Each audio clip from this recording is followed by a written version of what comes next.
Halo leleku, jumpa perdana di channel Tunas Nusantara. Tim Tunas Nusantara ingin saring-saring dengan salah satu petani jambu kristal. Semoga leleku menikmati. Jangan lupa subscribe ya. Telah hadir bersama kita pagi hari yang cerah ini seorang petani muda. Nanti bisa diperkenalkan sendiri. Selamat pagi buat semua pemirsa.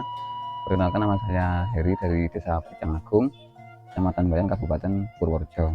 Saya sebagai petani jambu kristal mau memberi wawasan untuk semua teman-teman semua supaya nanti bisa ikutlah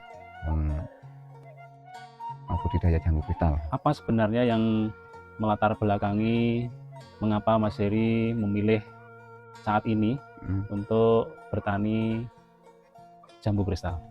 Ya, dulu sih awalnya sih cuma coba-coba sih Pak ya. Oh ya. Ya, awalnya sih jalan-jalan lah, lihat-lihat ke sana terus kok saya tergugah gitu pengen nanam lah. Ya awalnya sih sampai dari nol sebenarnya, tapi baru punya temen sana coba suruh nanam, terus saya coba tanam gitu kan. Terus kok hasilnya kok agak lumayan gitu kan, terus saya kembangkan lagi. Oh gitu. Untuk jambu kristal ini yang sudah dibudidayakan Mas Heri, luasannya berapa hektar atau berapa ribu meter atau jumlah pohonnya itu ada berapa Mas sekarang? Kalau yang sudah produktif itu sekitar 350-an. Oh iya ya Mas. Kemudian urutan Mas, urutan budidaya jambu kristal itu apa saja Mas? Mulai dari pencarian benih atau bagaimana itu Mas? Kalau benih saya bikin sendiri Pak. Oh. Bibitnya bikin sendiri. Enggak beli. Bisa ya Mas ya? Bisa. Ya kalau mau beli juga bisa. Oh gitu. Berarti Mas Heri mengupayakan sendiri untuk bibitnya. Kemudian benihnya dari mana Mas? Bijinya itu? Bijinya itu saya ambil dari buah-buah lokal itu Pak. Oh. Buah lokal. Berarti mencari buah lokal kalau ada yang batang bawahnya itu kan yang jambu. Kalau dulu namanya jambu bangkok. Oh ya. Buat batang bawahnya itu lebih bagus. Kalau nggak ada ya nggak apa-apa. Pakai jambu yang bijinya merah-merah itu nggak apa-apa. Yang penting bijinya gede, buahnya gede lah. Kalau buahnya gede nanti pertumbuhannya lebih bagus. Oh ya. Berarti ini okulasi? Iya, diokulasi. Oh, okulasi ya. Berarti batang bawah itu jenis jambu tertentu ya, lokal ya. Yang atasnya kristal. Itu bisa diupayakan sendiri? Bisa silang okulasi sendiri begitu? Kalau cangkok sih lebih gampang sebenarnya Pak, tapi kalau saya kan tidak suka, saya sukanya yang okulasi ya. Soalnya kalau cangkok itu kan tidak punya akar tunggang. Oh iya. Oh, ini kelebihan dari okulasi. Pilihan Mas Heri, dia punya akar tunggang sehingga bisa berumur panjang, kemudian kokoh ya batangnya. Kemudian kualitasnya juga lebih bagus ya. Dan saya berdasarkan info dari teman-teman sih. Oh gitu. Katanya kalau yang cangkok sama yang okulasi itu nilai tonasenya, buahnya keluarnya lebih banyak yang okulasi. Oh, katanya sih. Kalau yang cangkok saya belum pernah nanam sih, cuma itu kata dari teman-teman yang udah pernah nanam kayak gitu. Oh ya. Jadi kembali kepada pembibitan. Jadi Mas Heri bisa mengupayakan sendiri dengan sistem okulasi dengan segala kelebihannya. Batangnya kuat, kemudian buahnya kualitasnya lebih bagus, lebih besar, dan jumlahnya Mas ya, jumlah panennya lebih banyak gitu ya. Nah ini tentang pembibitan. Nah siapa tahu ya Mas, nanti kalau ada pemirsa yang menginginkan atau menghendaki untuk pesan bibit, Mas Heri bisa melayani ya. Siap. Biar rasanya nyus, manis gitu. Ini standarnya dipengaruhi apa nih Mas? Panas mungkin? Atau panas bisa jadi. Oh kalau panas dia lebih manis ya. Oh begitu. Kemudian kalau jenis tanah Mas, kalau biar manis itu berpasir atau yang tanah liat atau tanah merah gitu? Rasanya sih kalau di sini sama di daerah pesisir ya Pak. Kalau sama-sama pupuknya sama, perawatan sama, mungkin di pesisir kayak di sini lebih manis daerah sini. Cuma lebih keras. Jambunya itu tidak begitu renyah sama kayak tanah pasir. Oh gitu. Cuma kemanisannya lebih manis. Manis di lahan atau tanah liat itu lebih manis ya Mas. Cuman kalau kenyalnya itu, kalau kriuknya renyah di pasir ya. Kemudian untuk pemupukan Mas, itu apa saja yang dibutuhkan Mas? Kalau pemupukan sih saya menggunakan 50% organik, 50% kimia. Oh begitu. Jadi yang organik ini bisa pupuk kompos, bisa pupuk kandang ya, bebas ya. Bebas lah awal. Ya kalau yang pupuk kimianya apa saja Mas? Saya pakai Ponska paling sama Zeta. Oh gitu. Sudah cukup ya Ponska Korea dan juga. Tapi enggak terlalu kalau Korea. ya. Yang pokok Ponska itu ya sama Sama ZA ya. Itu udah cukup ya Mas ya? cukup kalau saya pakai itu aja. Setahun jambu kristal sudah belajar berbunga ya Mas ya. Berbunga, kemudian nanti dalam satu batang itu hanya disisakan 5 ya Mas ya, kurang lebih 5 ya, agar nanti batangnya kuat untuk menyangga buahnya. Kemudian buahnya harapannya juga maksimal bisa besar ya Mas ya. Oh ya. Kalau kebanyakan nanti kecil-kecil Pak. Ya malah kecil-kecil ya, itu malah nanti tidak seimbang kan. Ya satu tidak seimbang, yang kedua pasar memang tidak menghendaki buah yang kecil-kecil kan ya. Ya, oke. Kemudian kalau musim kemarau Mas, itu penyiramannya berapa hari sekali Mas? Pengiriman apa? Penyiraman. Ya, pengiriman. Penyiraman saya 10 hari sekali. 10 hari kuat ya? Kuat. Itu modelnya dikosor atau dilep? Dilep Pak. Oh langsung dilep gitu aja ya? Iya. Oh ya. Kemudian mulai dari bunga itu ada perawatan khusus nggak Mas? Ada semprotan agar perangsang bunga gitu misalnya. Oh gitu. Apa itu Mas? Kalau pas waktu keluar bunga itu saya paling cuma pakai insektan. Oh, itu kan nanti kan kadang ada ulat. Pengamanan hama ya. Itu yang makan daun itu kan. Banyak kan ulat sih. Itu gampang kok Pak. Oh iya. Kalau untuk jamur misalnya itu kalau gimana, jamur, kalau jamur kristal ada sih tapi nggak seberapa sih. Oh tidak separah seperti yang lain ya. Ya karena dia teksturnya keras ya. Jadi yang paling mengancam itu hama ulat gitu ya misalnya ya. Jadi harus insektisida. Seberapa intan Mas penyemprotan insektisida? Ya kalau saya sih nggak gitu itu sih Pak, paling berapa ya, 1 bulan sekali kadang. Oh tapi ya nggak tentu juga sih, tergantung serangan hamanya itu kayak gimana. Oh siap ya, kondisional ya. Iya kondisional. Nah, kalau ya misalnya kalau serangannya itu parah kan baru itu, tapi kalau datar biasa ya sekali berani ya. Oke baik. Nah kemudian pada umur 40 hari itu sudah mulai pembungkusan ya, pentil ya, pentil kelereng itu nanti dibungkus, dibrongsong lah ya Mas ya, dibrongsong. Itu plastik bening. Plastiknya itu ada khusus untuk jambu kristal itu. Oh jenis plastik apa itu Mas? Itu PE. Oh PE ya. Kayak bungkus plastik apa ya, plastik es batu ini kan Pak. Tebel ya. Tapi transparan ya? Transparan. Oh transparan. Dia agak buram sih. Agak buram ya. Terus dia kan dibrongsong. Nah ini ujungnya diikat atau di apa? Staples ya Pak ya. Oh pakai staples saja. Oh ya, berarti besok ketika panen sudah tinggal potong potong tangkainya ya. Sudah otomatis dia berada di situ ya. Oh sudah apa ini ya, efektif dan efisien ya untuk panen. Sekaligus untuk juga dalam rangka pengamanan buah ya Mas ya. Iya, kalau tidak dibungkus nanti dia busuk Pak. Pasti busuk. Alat buah. Banyak alat buah. Ya oke. 90 hari sudah siap panen. Warnanya masih hijau ya Mas ya. Kalau 90 hari udah putih glowing itu Pak.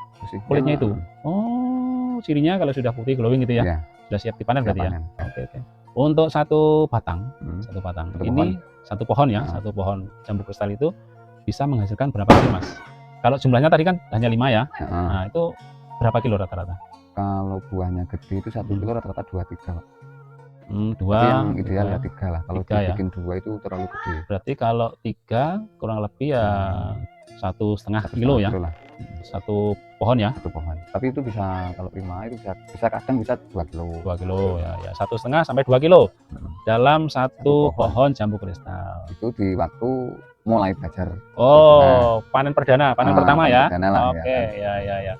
Terus nanti dia akan mulai muncul putih bunga sampai panen lagi berapa lama Mas? Yang kedua, periode kedua.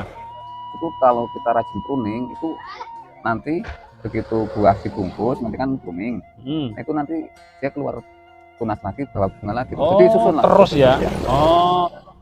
Jadi ada pemangkasan atau pruning ya.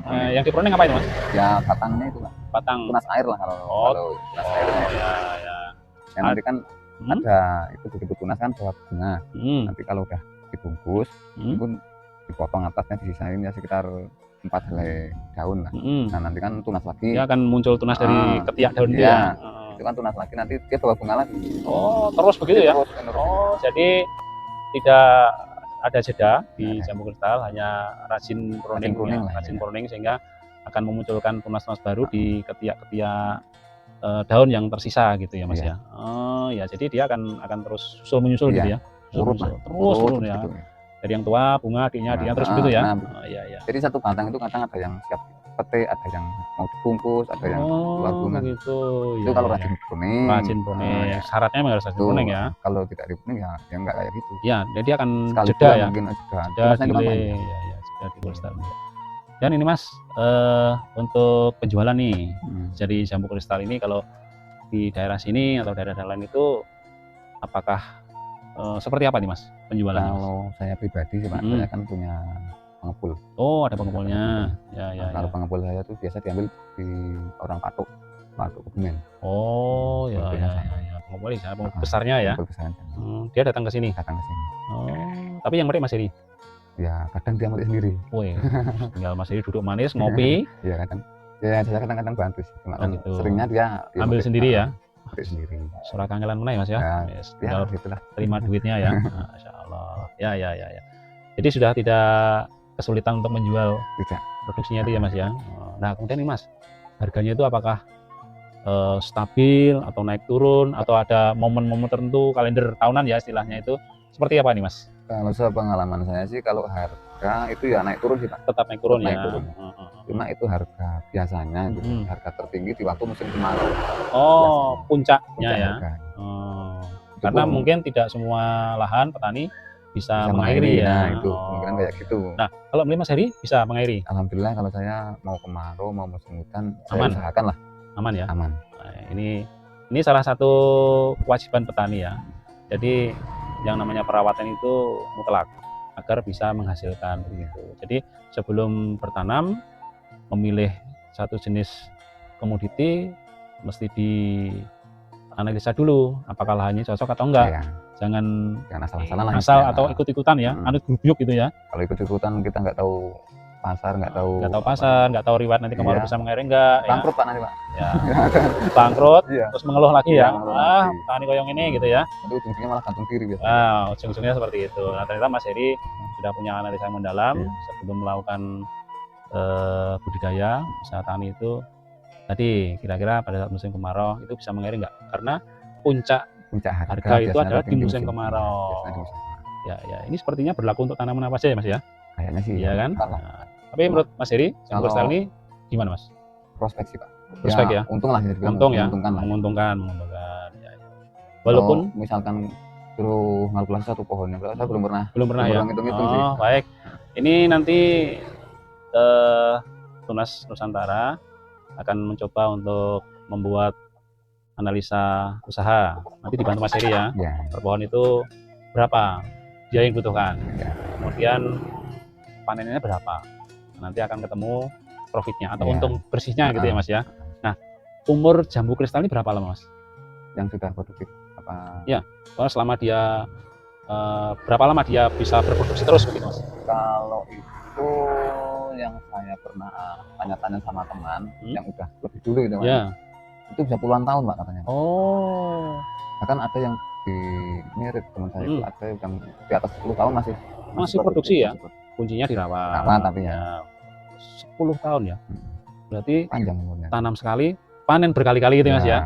Kalau dirawat ya bisa sampai anak cucu mungkin Pak ya. Iya, 10 tahun ya. Lumayan berarti nggih. Lumayan panjang. Kuncinya perawatan aja ya. Kalau punya saya kan masih berapa tahunan? 3 tahun berjalan lah. Oh, jadi belum lama sekali. Belum lama sekali ya. Kalau 10 tahun ya masih sak keselan gitu ya Mas ya. Iya. Lempoh kalau bahasa Jawa. Sampai sak lempoe gitu ya. Menghasilkan terus ya Mas ya. Karena tadi unduh usuk ya Mas ya. Ada yang siap dipetik, ada siap dibrongsong, ada yang masih pentil. Bukan urut terus ya. Oh iya. Kira-kira ada inovasi nggak Mas untuk buahnya itu selain dijual gitu aja lah? Kira-kira apa Mas? Apa ya? Ada yang kepikiran pengen buat itu Pak. Keripik tuh. Oh. Keripik dari jambu. Keripik jambu kristal gitu ya. Kayak keripik singkong itu kan ada. Keripik singkong. Keripik apa tuh? Pisang kan. Pisang. Keripik salak. Salak juga ada. Keripik nangka. Ya. Terus apel juga itu kan. Apel. Ya. Siapa tahu ya Mas. Enak apa enggaknya saya belum tahu. Ya. Cuma inovasi kan kadang kepikiran pengen bikin kayak gitu. Gimana kan? Caranya. Kenapa Mas Heri itu punya harapan bisa bisa diinovasikan hasil produksinya Mas? Kan itu kadang pas harga pas turun itu loh Pak, Oh, kan buah kan melimpah kadang kan. iya. Pas ini kalau misalkan dibikin keripik kayak gimana, kan kita kepikiran sampai situ, tapi belum pernah nyoba. Antisipasi. Antisipasi pas kalau buah itu produksinya pas buahnya, harga pas murah itu. Nah, bisa dialihkan ke produksi lain ya. Iya. Oh, baik. Pesan dan kesan Mas untuk Tunas Nusantara Channel dan petani pada umumnya, khususnya petani-petani muda Mas. Silakan Mas. Ya, untuk semua anak pemuda jangan ragu sama tani gitu. Karena itu kalau misalkan ditekuni itu sebenarnya itu hasilnya ya menjanjikan sih. Intinya jangan menyerah lah kalau misalkan pengen bertani, kalau ada modal jangan tanggung-tanggung. Langsung aja yang banyak sekalian aja. Oh gitu. Spekulasi lah kalau saya kan misalnya. Spekulasi. Kan ya. Tapi spekulasi yang sudah penuh perhitungan ya Mas ya. Tidak asal ya, tidak waton, tidak anut bubyuk gitu ya. Ya. Intinya ya itulah. Ada analisa dulu ya. Ada analisa dulu. Ya kalau ada ya banyak teman sebanyak-banyaknya lah. Oh gitu. Jadi kan misalkan kita mau nanam ini nanam itu kan ada pertimbangan. Ya. Nah intinya jangan menyerah lah. Ya. Kesimpulannya bahwa menjadi petani itu tidak artinya bahwa ayo kita semangat bertani begitu ya, khususnya untuk anak-anak muda yang pada umumnya sekarang ini di Indonesia sudah mulai luntur semangat bertani untuk anak-anak muda, lebih banyak merantau, bekerja di sektor lain dan sebagainya gitu.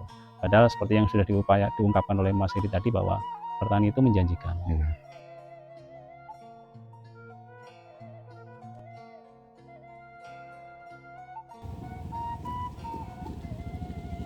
Bersih, enak ya. Bismillah. Gurih dah, mantap. Yo berhari-hari, Malah berhari-hari. tapi aku kan tak tangin itu Pak. Iya, coba.